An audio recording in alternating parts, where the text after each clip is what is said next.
Muy bien, volvemos de la pausa porque estamos cooperando como medio de comunicación, como es sabido, con lo que respecta a los planes y ciclos de prevención de Plan Appel en nuestra ciudad. Para eso, cada referente de los que componen Plan Appel en nuestra ciudad van disertando, van dando algunos tips, algunas recomendaciones y por qué no hablar de la prevención en diferentes temas que nos ocupan y que nos preocupan en nuestra ciudad.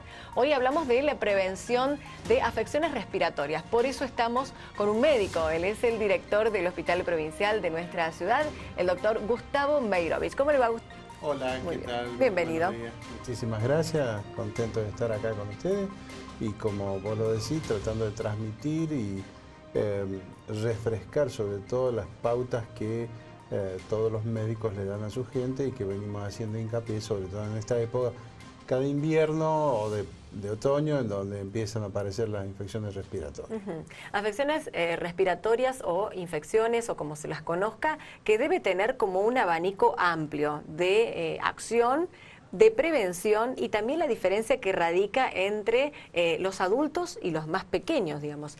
Podemos comenzar como cuáles son, cómo se las reconoce y después también poder adentrarnos en estas diferencias para prevenir, tanto en adultos como en más pequeños. Perfecto. Habría que hacer una sinopsis muy chiquita, pero bueno, no se puede en esto. Tenemos que saber que las infecciones respiratorias hay, como vos dijiste bien, de distintos tipos, ya sean bacterianas, ya sean virales, ya sean micóticas. Si son altas o son bajas, no es lo mismo. No es lo mismo decir que uno tiene una gripe o un síndrome gripal. No es lo mismo automedicarse que ser medicado por un médico. Vamos a tratar de hacer mayor hincapié en grupos etarios importantes a cubrir. ¿Por qué? Porque sus defensas o porque no están lo suficientemente bien protegidos, que es el de la edad de 0 a 2 años. Y la edad de 65 para adelante. Son los dos grupos etarios de mayores complicaciones, más en la banda intermedia aquellas personas que tengan dificultades o que tengan patología crónica, que también hace que necesitemos tener mayor precaución. ¿Cómo tomamos estas precauciones? Fundamentalmente con las vacunas. Es decir, hay que recordar que el calendario vacunatorio se va ampliando lentamente, poco a poco, y tenemos hoy, gracias a Dios, un arsenal muy importante para poder prevenir muchísimas enfermedades, sobre todo en estas edades. Hay otras pautas y hay otras cosas que podemos hacer todos los días, que es cuidarnos de otra manera.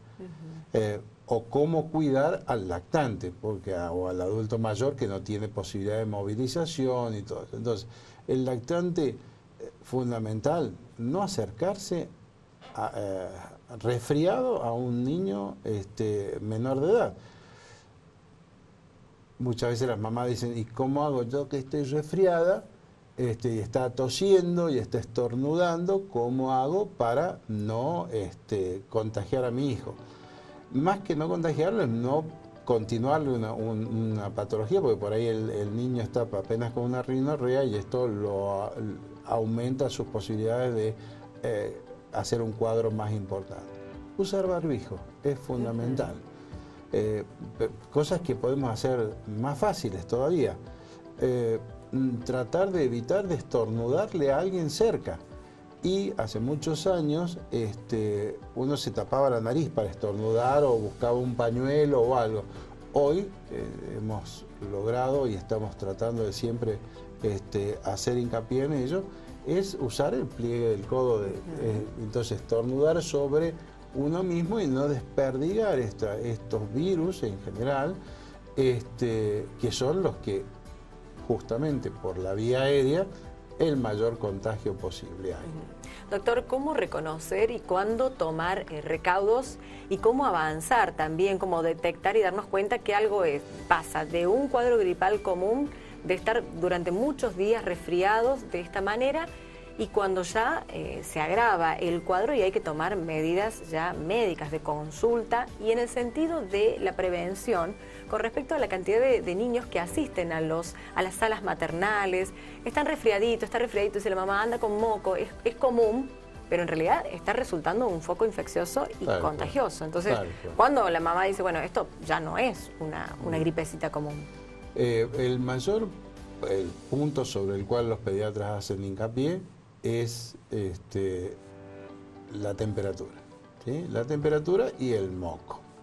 Son las dos cosas, es decir, a tener en cuenta, y que junto con los ojos colorados, el decaimiento, la falta de apetito, es decir, es un combo para que el chico deja de comer, está inapetente, molesto, irritable. Pero fundamentalmente la fiebre, y como siempre se dice en la jerga médica, la fiebre empieza a las 11 de la noche o el sábado y domingo. ¿Qué cuento? Las mamás hacemos agua y nos desesperamos, tal cual. No desesperarse, pero en general lo primero que hacemos es, todos los papás tenemos ya la referencia de nuestro pediatra que nos dice, denle tantas gotitas o tantos centímetros cúbicos de un antitérmico. Bajamos la temperatura, disminuimos esa sensación de malestar que tiene el niño, y con eso nos da la pauta de si esto va a seguir o no. 6 horas u 8 horas después vuelve, o a veces antes, vuelve a aparecer un episodio de temperatura alta, y volvemos a hacerle lo mismo, darle el antitérmico más algunas otras medidas, como es bajarle la temperatura por medio físico, es decir, ya sea con pañitos de agua fresca en las axilas, en la ingle, en la cabeza, y ya la consulta amerita esta situación, una consulta médica, para que no se nos vaya un poco más a estas complicaciones que nosotros vemos después, que de pronto el papá dice, bueno, ¿cuándo lo llevo? ¿No lo llevo? Si lo llevo tarde, el médico me dice, ¿por qué no lo trajo antes? No. Claro. Damos estas horas o estos minutos, ni que hablar de que el proceso febril provoque una convulsión, eso está fuera, esto ya es otro tema. Pero en el resfrío, en esta coriza, en este síndrome gripal, en esta enfermedad respiratoria alta, hay que tener ese tipo de cuidado e ir a la consulta sin la premura y la urgencia del le subió la temperatura y salgo corriendo al médico, porque probablemente la primera vez que le sube la temperatura todavía no va a tener otros síntomas. Claro. Entonces hay que cuidar un poquito eso, como el hecho de que hoy, porque las mamás y los papás trabajan, las guarderías, los jardines maternales hoy son una cuestión común. Sí, y están en auge, y cada vez a más temprana edad, digamos, los niños asisten. 45 días ya empiezan a ir a los jardines maternales. El tema está en que justamente el niño que tiene un proceso respiratorio, en este caso hablando, porque hay en otras épocas donde el proceso es digestivo con diarreas y demás, no debe concurrir al jardín maternal. Claro. Eso es, lo que pasa es que, como decir, no, pero es un moquito.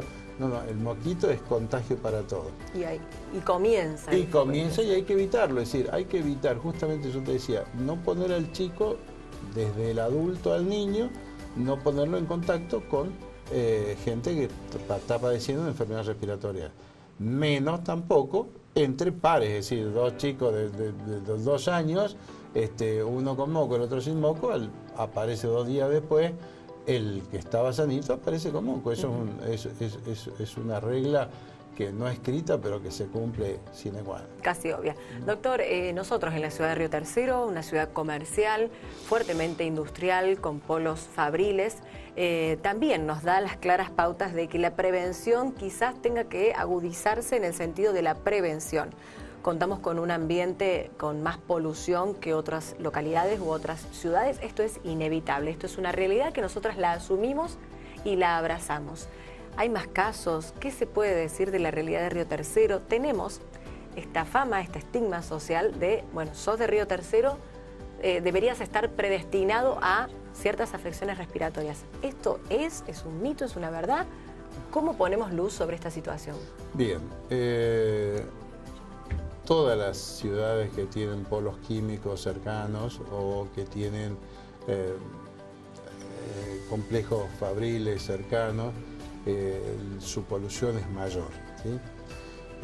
Yo siempre pregono, no lo hago, pregono pero no lo hago, el hecho de usar barbijo. En el mundo uno ve mucha gente que se ha acostumbrado en las grandes ciudades a usar barbijo. No tiene, lo que pasa es que nosotros los argentinos tenemos miedo al ridículo, ¿no? Entonces acá solamente el que usa barbijo está estigmatizado como que tiene alguna enfermedad y lo mira medio de lejos, y realmente no. Es decir, hay muchísima gente que anda con el mundo en los lugares, México, Tokio, New York, los lugares más polucionados que uno ve en la televisión, en cualquier lugar audiovisual, sí, usan el barbijo y lo usan sin ningún tapujo, es decir, cuidan su propia salud. Sí es cierto que todo lo que es polución afecta a nivel pulmonar a la gente, y toda afección pulmonar, todo estímulo pulmonar permanente hace que el cuerpo reaccione y dé una respuesta inflamatoria, se llama, ¿sí?, de los bronquios. En aquellos que tienen cierta predisposición aparecen las bronquitis, las bronquiolitis en los niños más chicos. Es decir, el constante estar de los estímulos hace que el organismo reaccione, y reacciona a veces desmedidamente. Aparecen los casos de asma, aparecen una serie de situaciones, pero no para que nos alarmemos ni andemos a partir de mañana todo el mundo con barbijo, pero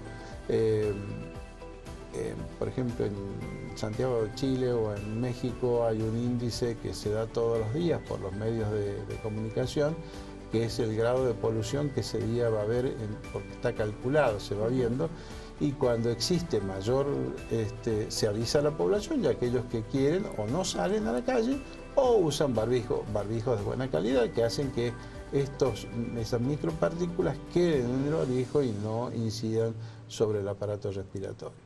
El no fumar también es una cuestión importante. No fumar, primero, es excelente el tema del no fumar en lugares cerrados, y segundo, tener en cuenta que los papás que fuman no deberían fumar delante de sus hijos, no por la vergüenza de fumar, sino porque les están agregando un alérgeno, como es el humo del cigarrillo, a alguien que no corresponde que se lo haga.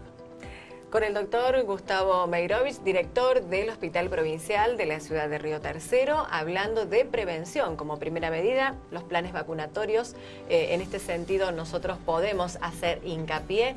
Y por otro lado, otros tips que tienen que ver con hábitos y costumbres que son propios, en este caso, de la ciudad de Río Tercero, pero que también son aplicables a otros ámbitos de la ciudad, en el marco de este ciclo de prevención de Plan Apple. Muchas gracias, doctor, por su tiempo, su predisposición y también por este diálogo tan coloquial que hace que podamos comprender la mayoría de qué se está hablando. Muchísimas gracias a usted.